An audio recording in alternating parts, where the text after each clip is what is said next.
think so, yeah. That's why AIS will help in that respect. It's like, for example, I've noticed with our department anyway, when we're hosting a conference, there's many papers coming from our department.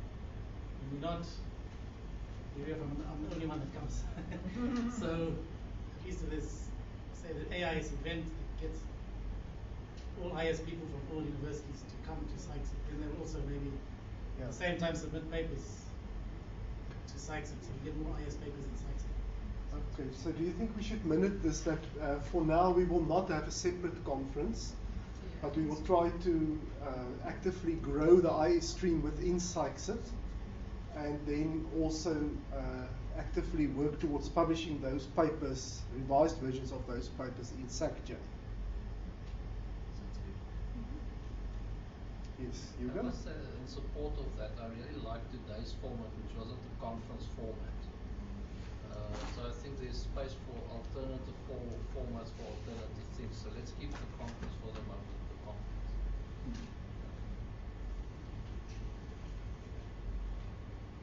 We're actually calling it a seminar now. Yeah, it's nice. It's nice having not another conference, but something. Okay, then the last one that I didn't realize was about short papers. So the idea there was not to have a formal conference, but also a workshop or a seminar or a colloquium, something like that, where people just come together and have informal papers. Would that be more like a working paper type? That's right. Yeah, more like one of the streams that we traditionally had in SACLA, where you couldn't claim subsidy for those papers, but you had an opportunity to discuss your ideas. So I think we should discuss that and to hear what our members think. Do you think that's something that we should pursue, or should we also put that on ice? Is that not the item on the agenda that's coming in terms of the format of the future? No, maybe we can discuss we can park it and put it there. Actually, do we have an attendance register, Julie? Let's just make sure that we have that. Thank you very much. Right. So, does that solve your problem there?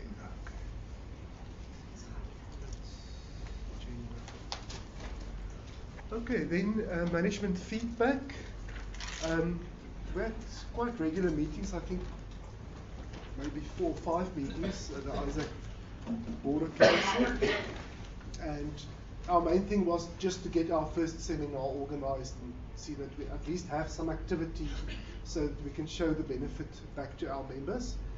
And we have seen today, I think we've already done some reflection on it, and I think when we talk about the format of next year, we can reflect a little bit more on today to see if this format works and what should be changed for next year. Then we are also very excited about our website. Marius put a lot of work into it, and maybe I should see if I can quickly open it. I think we are connected to the internet here.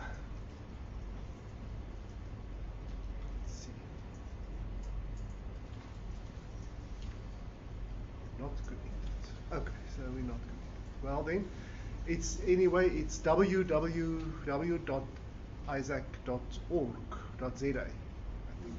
Yeah, just .org. Okay, only just .org.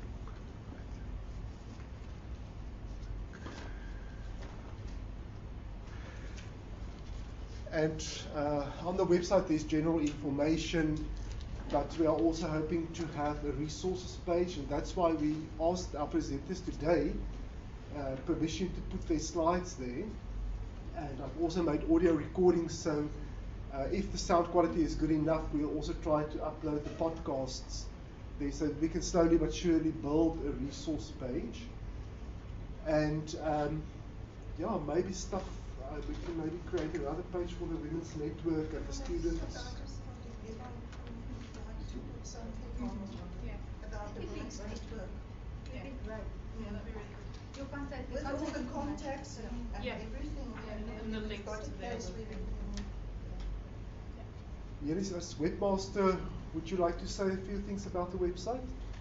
yes, as you just said, you can add to the resources page, the knowledge commons possibly. I think it belongs better there. Because at the moment I've just put 2 papers there just to have a non-empty page, but the idea is to add maybe the presentations and then the photographs, either create a new option for gallery or under activities where the workshop is currently advertised, have a sub-menu for gallery and put pictures there. And anything else, the ladies' story, if that has to go on there and the committee agrees, of course, we just need the content and decide where it belongs.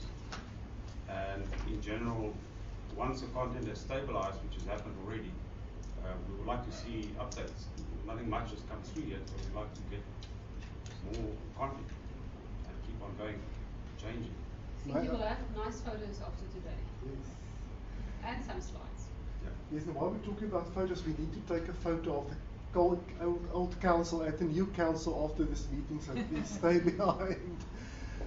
Could we also build an archive maybe of previous programs, because I see that happening with many societies, that when you want to get the program of 10 years ago, nobody has it anymore.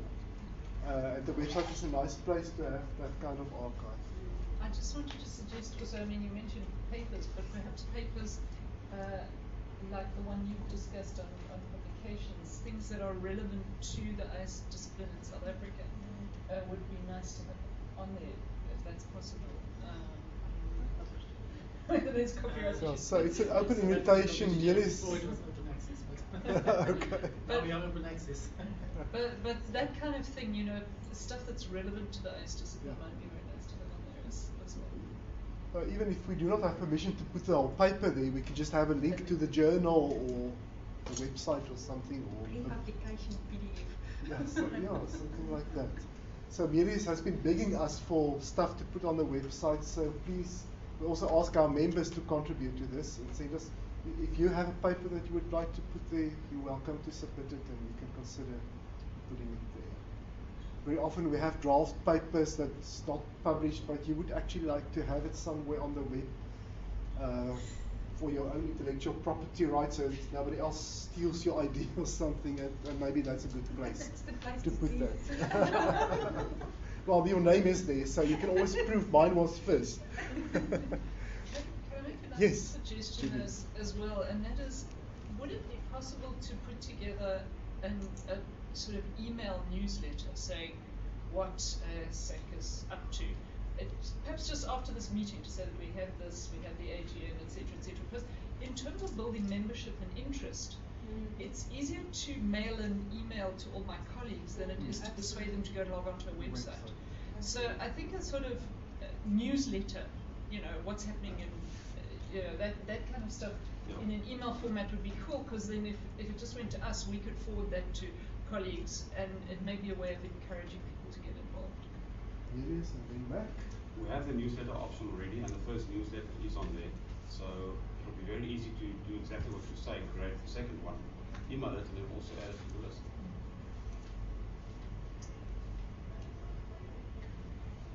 I think we should minute this, that we will have a new newsletter after today's meeting that will be put on the website but also emailed to all the members, and we could even put it on our sites discussion group, of course, that created for us. Right? Yeah, that's what I wanted to say. I have actually already created the Google Groups, AISSAC list.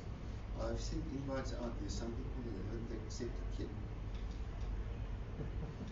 How many people have accepted? Yeah, but remember I emailed you and I asked how did you receive it?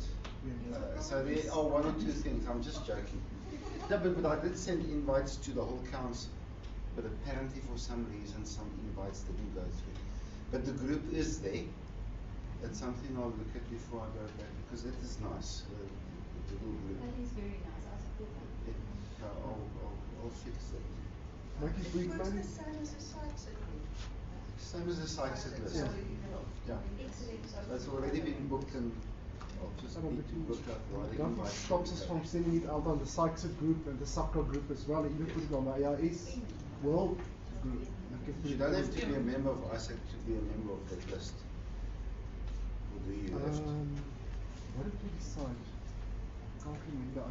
Was it closed or open? I think in this stage you would probably have both. It'd be nice to have a ISAC members list and an ISAC open list. Just Is it difficult? I mean, all SACSEC members I approve. You have to sit and watch. You can't open it. So if somebody applies to become a member, they have to give a good motivation. And the spammers are getting clever now. So SACSEC we can limit to an academic address.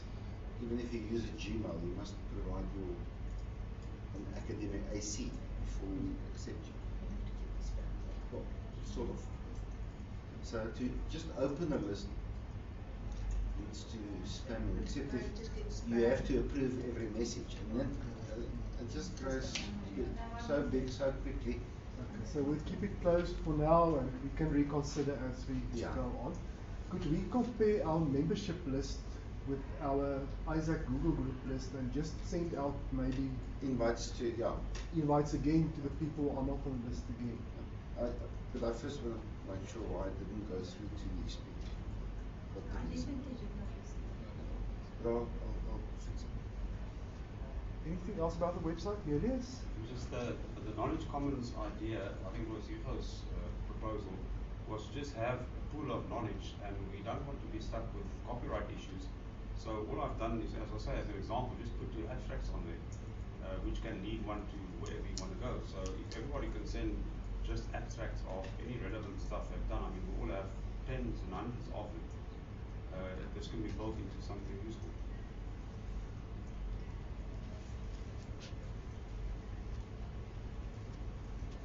Okay, can we move on to the next point? Everybody seems happy. Thank you, Melis, for all the hard work. I think it's a proud moment to have our own website, and it looks really professional.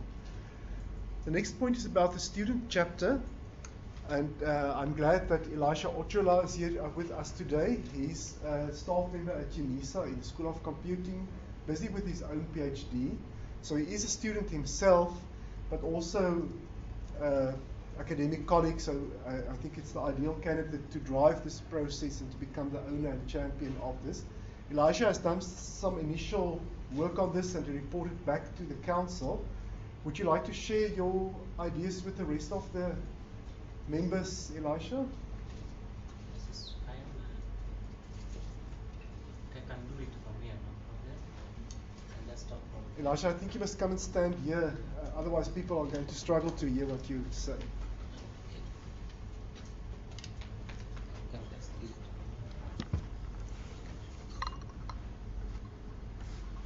Okay, based on the previous presentation, I made a brief, but our Skype wouldn't make it all that clear.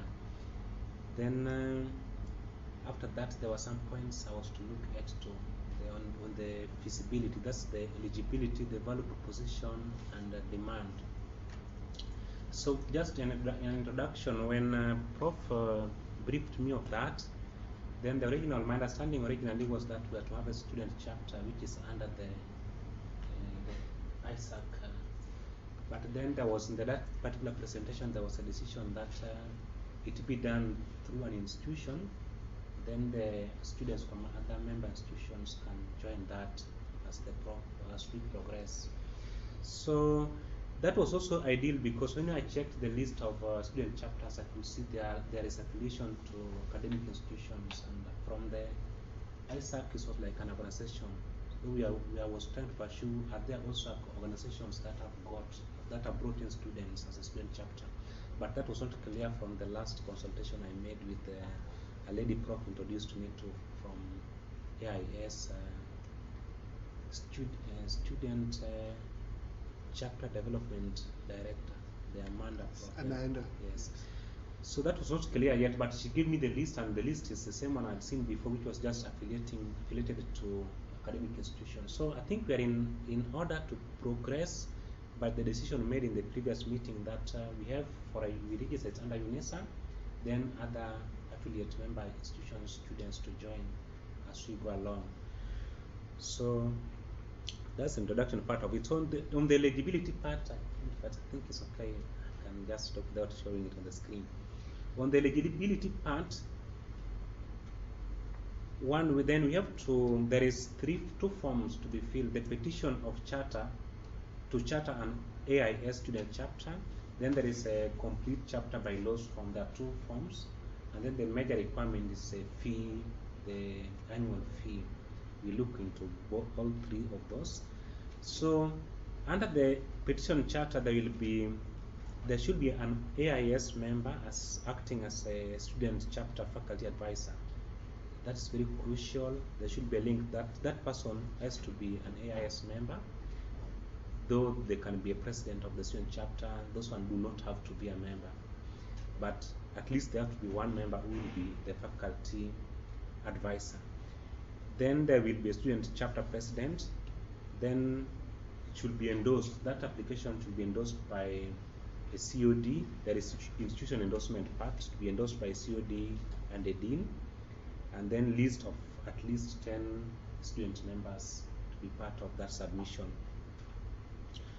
So in the chapter bylaw is just it's very simple, just some, I may not discuss it how it looks like, but just a very simple one which there is no problem with. So on the side of the fee, annual fee, per year it is $495 per year. So there was suggestions from Amanda how the students do raise that amount, and it can be done maybe through small contribution from student members, and I could calculate maybe something like 100 per year, 100 grant per year from student. But those were options, or others do hold fundraise to receive that annual fee.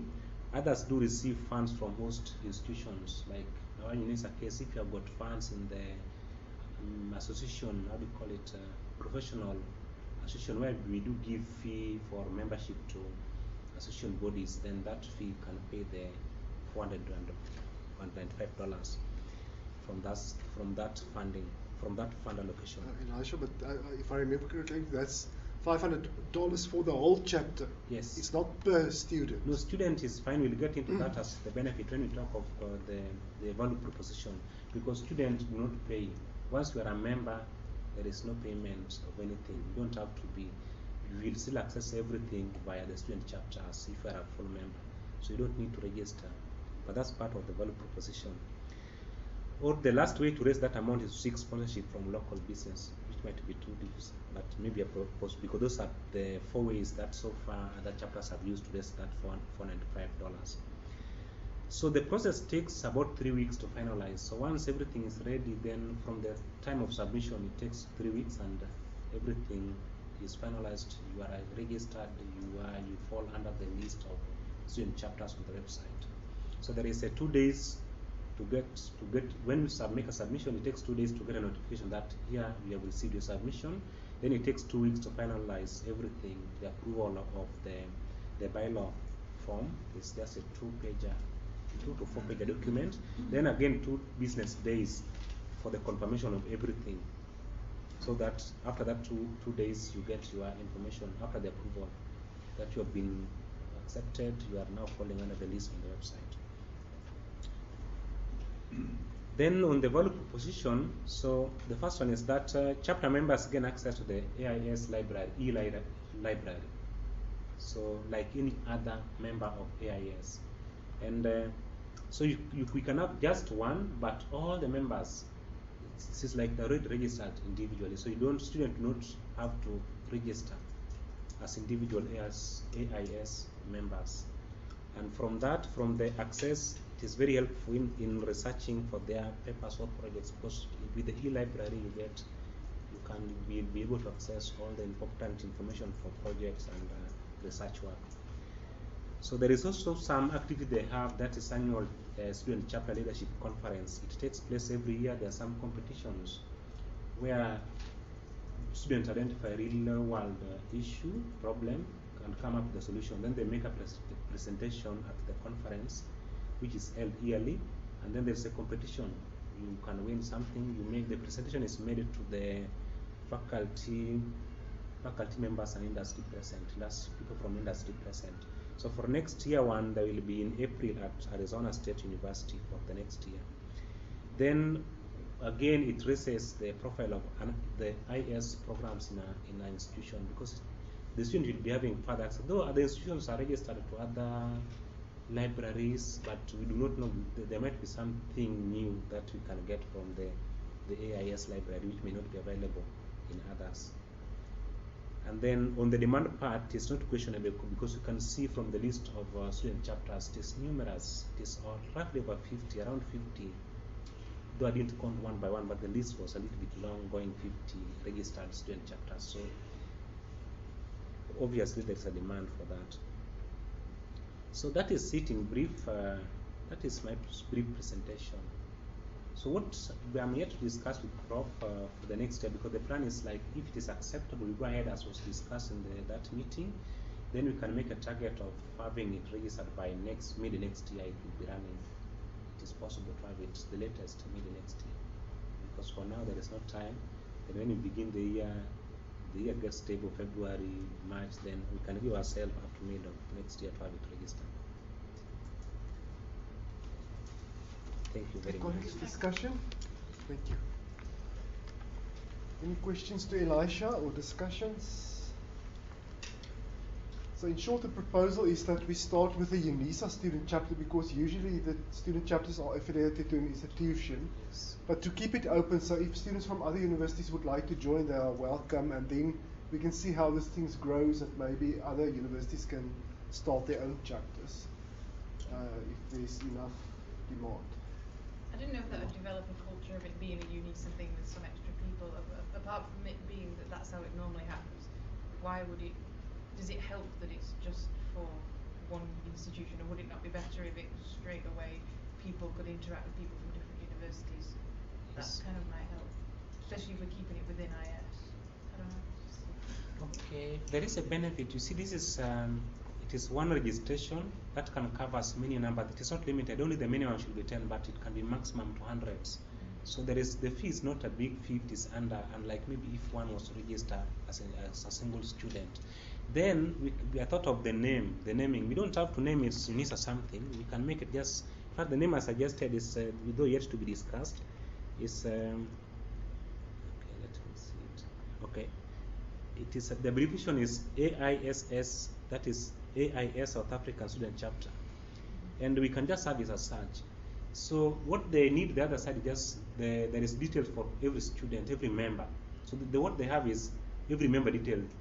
But though the affiliation is allowed us to get it registered, because there should be the responsibility from the faculty member, the one, because they will have to ensure that this fee, there is there is a connection, that information can flow, and then there's a continuous, something going on continuously. When I checked that, because the original was, let's have it for AISSAC, but then there is no organization, that has registered their student chapter as an organization. I didn't see, unless someone has come across that. So that's part of what I asked, and still Amanda gave me the same list which I'd seen before for just having student chapters which are affiliated to academic universities. So that is, and again there will be need, because there will be a COD to this. In that form of the charter form, there should be a COD, because in the mind is institution. A COD, What is a a chair of department, or HOD, and then the dean, the college dean, to sign something formalized. But thereafter, we'll have the topic, the name open, and then any student from the affiliate institution can just join. They get the full access. So what the AIS have is just their details. This student, this information. There's certain form for that. So once they get in, they get direct. But then we can be having maybe activities that can bring us together, not only us, in the entire, all the members together. But those will be looked into later. What kind of activities? I wonder if it's worth opening a conversation with the AIS about this model, because they've obviously, they have a model which assumes that a student chapter is affiliated to an institution, and it's probably a model that works very well in America, but it probably isn't a model that works well in South Africa, in any other African country, or even a whole lot of other countries as well. I would imagine that there's a lot of countries which would prefer to have a country student body that everyone can affiliate to, and I wonder if it's worth opening a conversation with them and saying, we've looked at trying to open a student chapter and this model doesn't work for us, could we change the model? And then have it done through the local body, the AISSAC, rather than through a particular institution. I think that would help with the funding as well. there's no reason why we can't go back and No, it's fine. suggest a change. That was the original idea, but in the presentation we had that meeting of August where I made the presentation. Different members suggested that why not do it through an institution, and part of the reason was that what is existing is via academic institution affiliation. So we can leave it open that it doesn't take long. It can just take us 1 week to get into that dialogue, because just an email and making a request and then getting a response from the AIS group. Well, that was a council decision, but we can always change that. Yes. If the members feel that we should rather try to go for a chapter, AISSAC student chapter, and get permission from the AIS to do it that way, I think the board will be quite willing to look into that. So I think we need to get an indication of our members what you want us to do. I mean, just like I was saying about the funding, I think you're much more likely to get a small amount of money from each institution that's involved to get up to that amount of dollars than having to fundraise for it. It just might be another benefit of having lots of institutions from the outset. To be honest, well, my opinion on this is, I mean, we want to support student chapters. There might be overarching student AISSAC, whatever. But if you are driving the process to create the first student chapter, I'm happy actually to go with whatever you suggest. So, I want to support Elisha's work so far, and rather say let's start something than to delay the process further. I agree that it would be better to have more student chapters in the end, or to have an overarching student chapter. But at this stage, I'm so happy that somebody is taking the lead for something like this. So I would support basically to continue as we did. Yeah, I mean, I think it should be maybe the choice of whoever's driving it.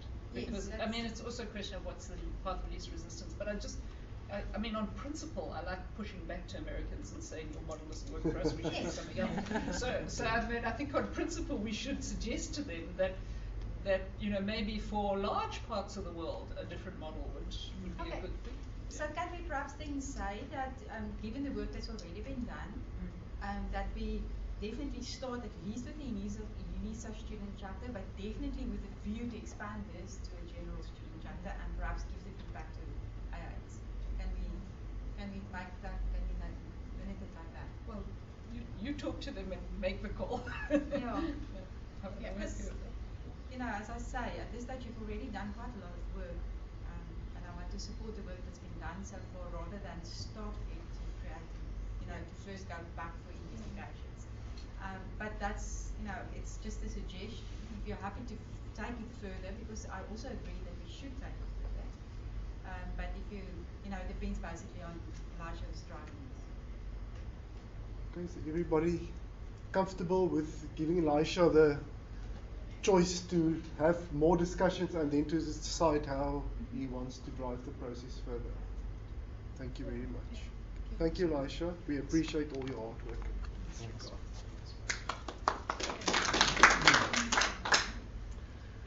Okay, the next point on our agenda is about financial statements. And Hugo is our treasurer, so he will tell you what's going on with the finances of the body.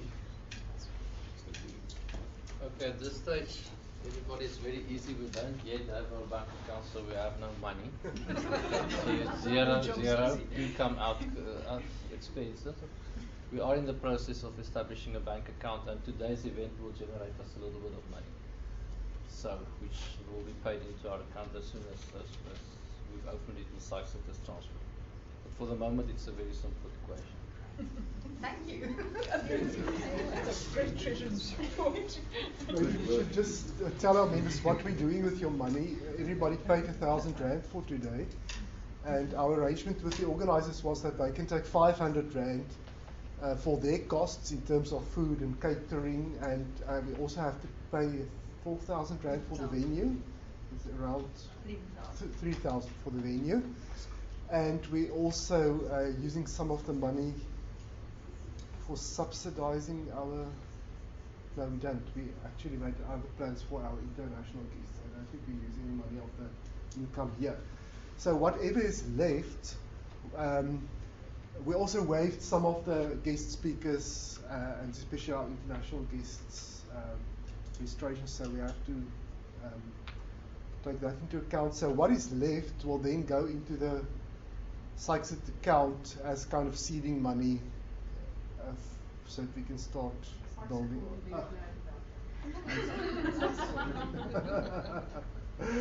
Thank you, Alta. So I hope that by next year, by the meeting, we can tell you exactly how much did we get in and what we did with the money, but we don't exactly know the exact figures at this stage. We still need to get the money from the SAICSIT organizers because they did the registration, so we don't have that information at this stage. Can we continue? Everybody happy with that? The next point is then about AISSAC membership fees. Our thought last year was to start off with the same model that SAICSIT uses. And that's not to charge membership fees, but rather to use the conference, or in our case a seminar, to generate funds that kind of include in an invisible way a membership fee. But we can reconsider that. We have realized it is a problem to have no funding. Because Mieles has some expenses in terms of the website registration, and we will have some banking fees that will have to be paid as soon as we have the bank accounts there. So it is problematic to have no funds at all. Discussion.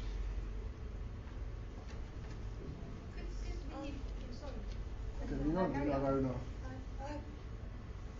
actually like the SAICSIT model where you generate some funds through the conference and then you have some seed money, and I would propose that we keep it that way. We all have to pay our AIS membership fees. All right, we pay far less than everybody else because we're not top economic developed country or something. But make sure we pay that and then keep this until we see it's not working. If it's not working, then we can reconsider, but for now, no membership fees.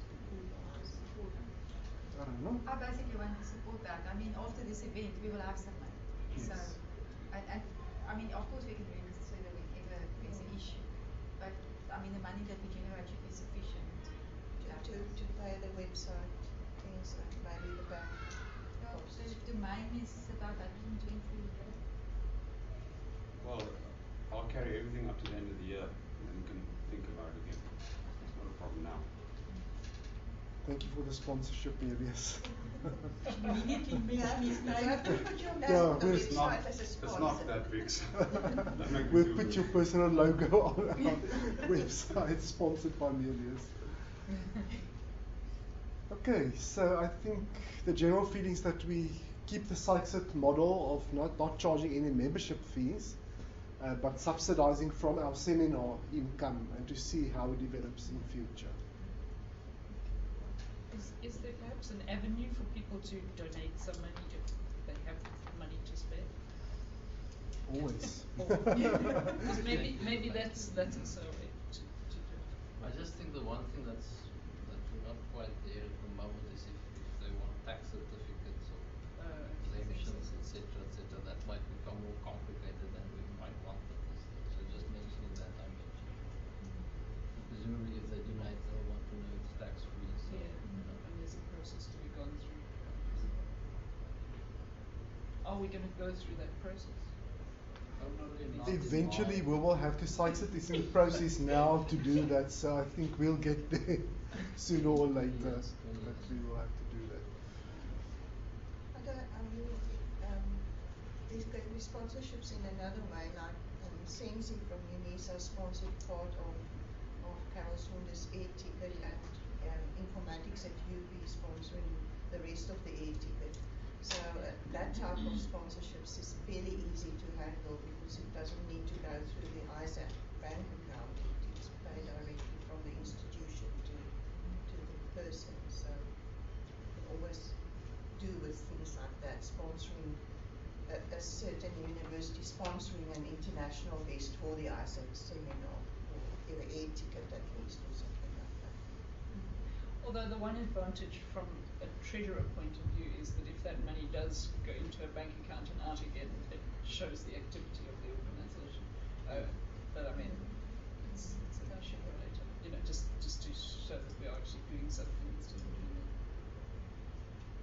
give her something to show us next time. Yeah.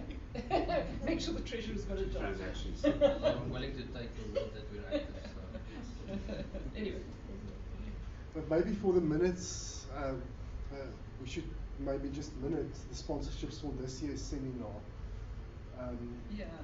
So that it's registered somewhere, because it's not in, no, it doesn't show in the bank account or the financial statements, but it would be nice to have it in the minutes.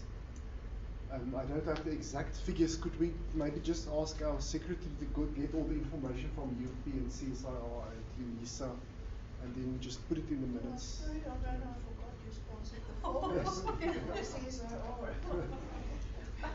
Well, compared to the ticket, it's a small amount. And also from Media's sponsorship for the website. Okay, then we can move on to the format of the AISSAC event for 2014. And now that we've done our first seminar, I think it's a good time to reflect and decide what we like to see happening next year, so that we can give some direction to the board to organize next year's event. Conversation, please. I want to say that I think that too as well. I enjoyed the discussions. There was very interesting. The speakers was good. The interaction was good. I like the format of having an hour listening to people on one topic and then having some space for discussion afterwards to kind of make it a bit more. And 3 was enough. I think well, it was actually 4 at the end, but I mean it was 3 basically topics that we chosen very early on.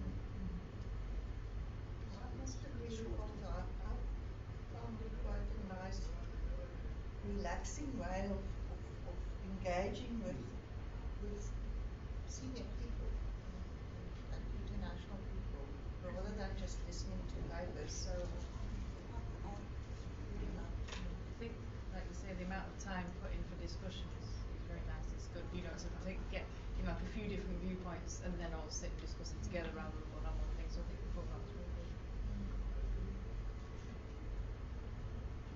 Okay, so this year UP and UNISA took initiative by bringing in scholars.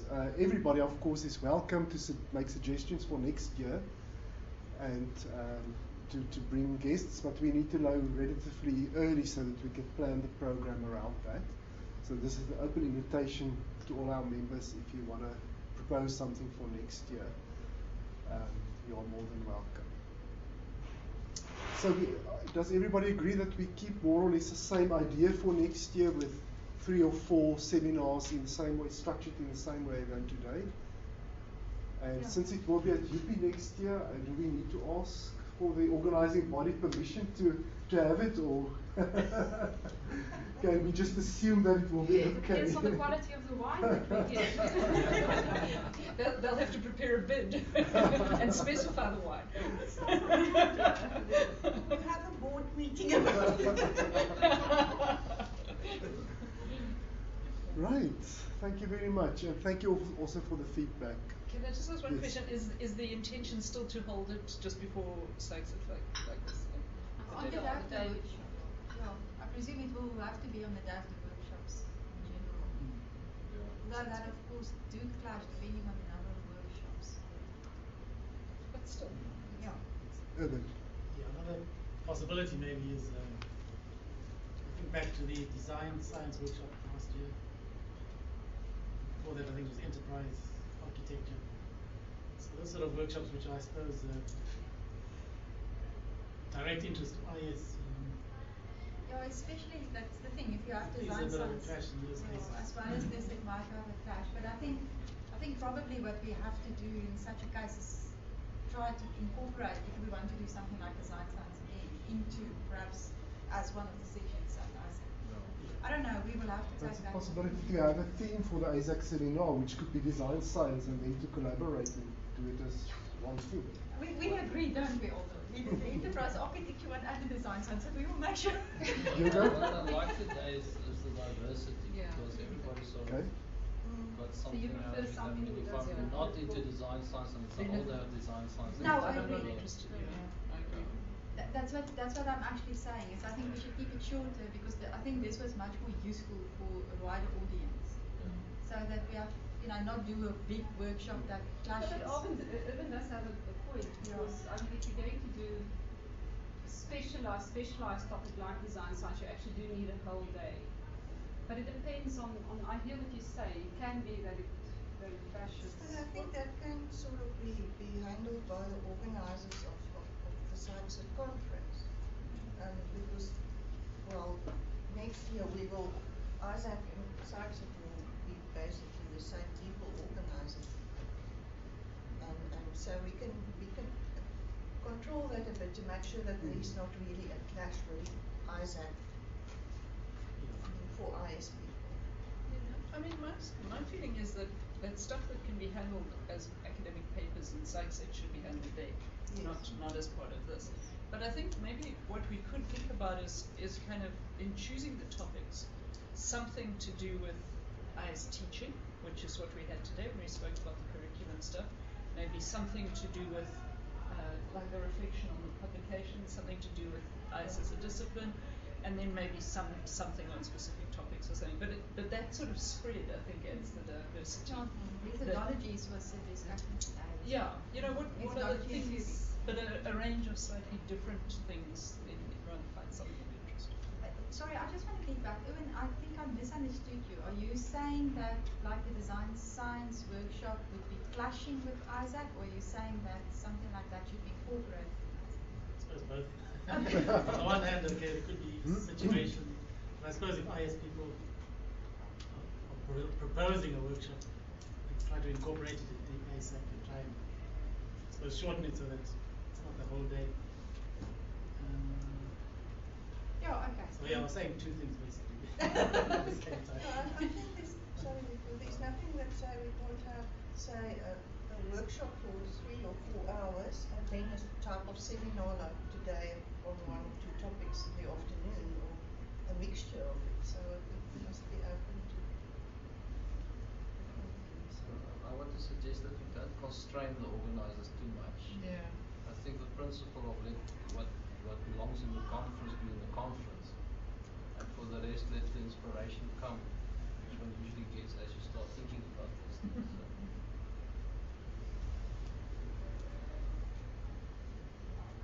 Colleagues, can we move on to the last point about ISIS? Owen? Yeah, so as I said, it's a fairly recent email, so it's not yet effective, but Rick Watson emailed to say he's on the ISIS Executive Committee and was asked to help develop stronger links in the Middle East and Africa. And what he suggested is that Africa should be treated as multiple regions. So he suggested the Horn, Maghreb, East, West, and South. So the South region corresponds exactly there with AI's Southern African chapter. So the idea is to promote ISIS within the Southern African chapter, all the different regions, including the Southern African chapter. And he's made various other recommendations, like having a panel each year at ISIS, present some aspect of IS in Middle East and Africa. And he suggested the convener for this to be someone from Ethiopia, who's the chair of the Ethiopian AIS chapter. So I suppose at that time he was only aware of that Ethiopian AIS chapter. But he asked that I would at least be representative to promote ISIS in the Southern African region. And so because I think it ties in exactly with the scope of AIS, I thought it's necessary to let it be known here as well that this is happening, and we need to also be promoting ISIS, I think, in the Southern African regions, and that find ways of getting more participation in ISIS. That links to the email from John as well, to you asking about being ambassador for supporting ISIS and promoting it. That's So right. they obviously can promote it wide, but are they asking us to just promote it and tell everybody it exists, or are they asking us to sort of get involved and have an ISIC, ISAC workshop at ISIS, and we do that as well as. Now, Rick's suggestion is just to have one representative, which I've agreed to be. But he asked me as an individual, so I'm not only acting as an individual, I'm also part of AIS Southern African chapter, so I'm also inform you of everything that's going on. Thank you. on that. That would be great if we can start using our network in that Yeah. way to also build the AIS community. Yoga? I just think the one reality check, and I saw it in 2010 when we had ISSAC here. I think nobody's against ISSAC, and everybody's very aware of ISSAC. The problem is just it's extremely expensive to go from Africa to ISSAC on a significant scale. And I'm not sure that's something that will be addressing. I'm sure Yeah, Mike hasn't come into it, but it's another issue of trying to discount it. And I think they also discovered it when they had to travel here, and suddenly it wasn't just £50 on Ryanair to get to the conference. So that's something that must just also we can start helping the people financially. That would be really interesting. No, I mean, can't we basically from the chapter now make a recommendation or well ask them to consider, Yeah. I don't know, some kind of support for attending ISSAC if they want us to. Yes, I think he's suggesting they'll have a meeting at the next ISSAC 2014 with all the African representatives. And one of the issues there, of course, is to discuss discounting ISSAC registration. So I suppose beyond just discounting, also looking for some sort of sponsorship. Well, not necessarily, no, but just telling them the reality is that, I mean, it's very difficult. And from the chapter, it was identified. Because it's just one thing, I don't want the perception again that, okay, we're begging, that's not. Yeah. It's more the question that this chapter got together and this is a real obstacle. And Yeah. from the chapter, it would, let's consider some options for support. Yeah. Well, the other option is to hold it in Africa more often. Yes, and that So should be if part of it's like every third meeting is in Africa, then that helps. exactly, and I mean, I think that should be one of the recommendations. Yeah. If they want us to participate. So one in Europe, one in the Middle East, one in Africa, Yeah. each year, and then have to do more of the traveling here. No, exactly. So, but especially once the chapter now exists, it would be good to say that you're a mouthpiece from the chapter in the sense that we've identified this as a real obstacle. Yeah. We've got some recommendations. One might be, I don't know, methods to alleviate participation, and the other one is rotating meetings. Yeah. So in terms of obligation, I don't think I'm promoting it. I don't think nobody doesn't know it exists. So it's just hard to get. Everyone wants to. Yeah. Yeah. We'd love to do it. Guys, would you like to formalize this? Do you want Erwin or the AISSAC board to write a letter to ISSAC and make the suggestion of having the conference every third year in Africa, or do we have to keep it informal and see how it develops? So yeah, I'll send it to the convent of this African region, and then also introduce you so you also know the AIS chapter in Ethiopia, there's an AIS chapter in South Africa. And you also communicate directly with Judy, do you know what 2 minutes? We'll take it up.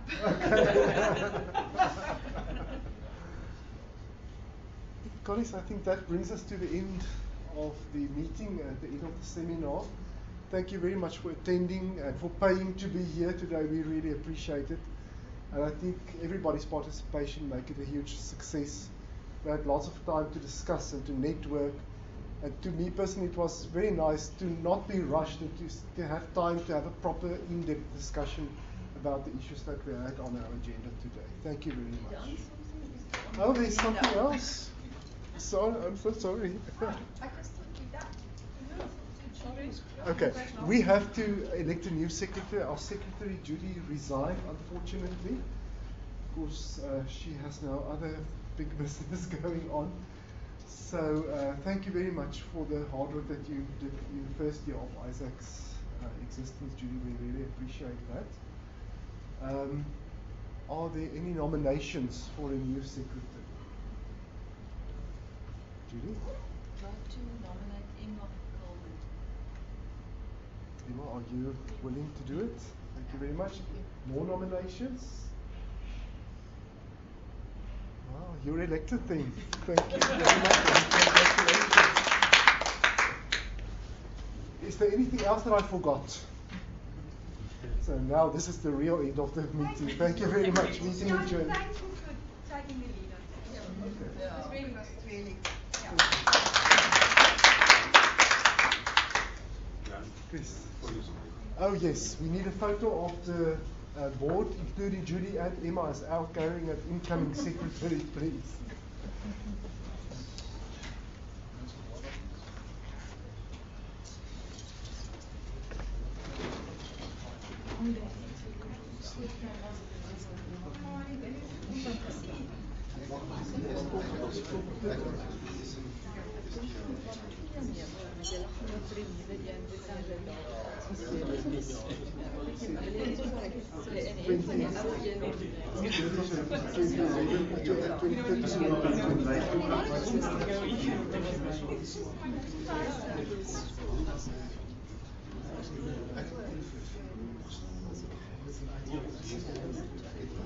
I can come out.